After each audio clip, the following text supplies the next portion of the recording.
Bioshock Infinite, one of my favorite games of this year, finally got its first piece of DLC last week. Sadly, it isn't a story-related one, but future DLCs will be. This one, entitled Clash in the Clouds, takes the gameplay from the original game and puts it into a wave-based survival mode, kind of like Horde mode from Gears of War. Now the question is, does this work for Bioshock's style of gunplay? Well, let's find out. The DLC starts off in the hub world of the Columbia Archaeological Society. You can then pick from one of 4 arenas that are provided in the DLC.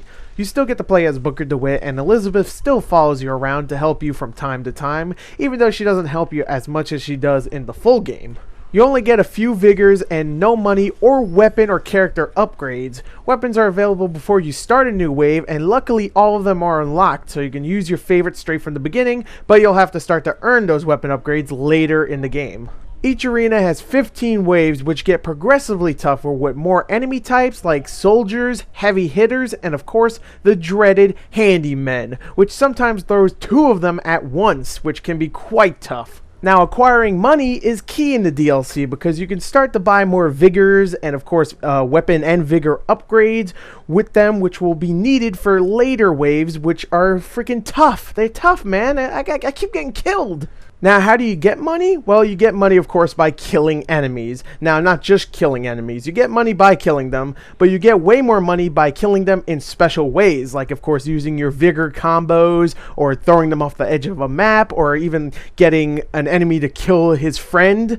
You know, just some ideas. I'm not going to tell you all of them, of course. You can also loot them like you do in the original game after you kill them, of course. You can't just, like, reach in their pockets while they're still alive. That's not good. Don't do that. Shoot them in the face, then get their money. That's how you do it. But probably the best way to get money is probably the most challenging, and that is the Blue Ribbon Challenges.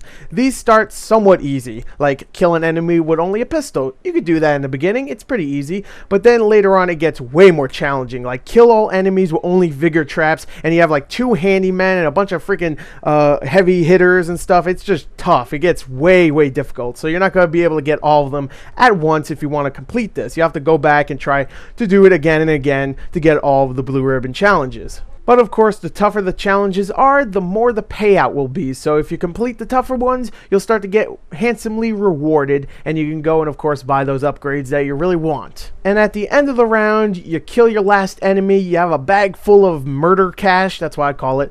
You are allowed to switch out your weapons for different ones and buy your upgrades for your weapons or your vigors, or even buy new vigors, because in between each wave, you're allowed to go and of course do all that stuff, which is really cool. I personally love the gameplay of Bioshock Infinite. I thought it was extremely entertaining, very visceral, very satisfying when you shot an enemy, and you had a lot to it. You had, a good amount of guns, about 9 or 10 of them. You can upgrade all of them, and you can actually feel it too in the guns. You have the vigors too, which all of them are very fun to use, and they upgrade, and you can use combos, which I thought was awesome. The tears were very useful too, because you can bring up a big turret or something like that, and that helped a lot. And the skylines were a blast. It was pretty much a roller coaster in a game, and luckily all of these are in this DLC.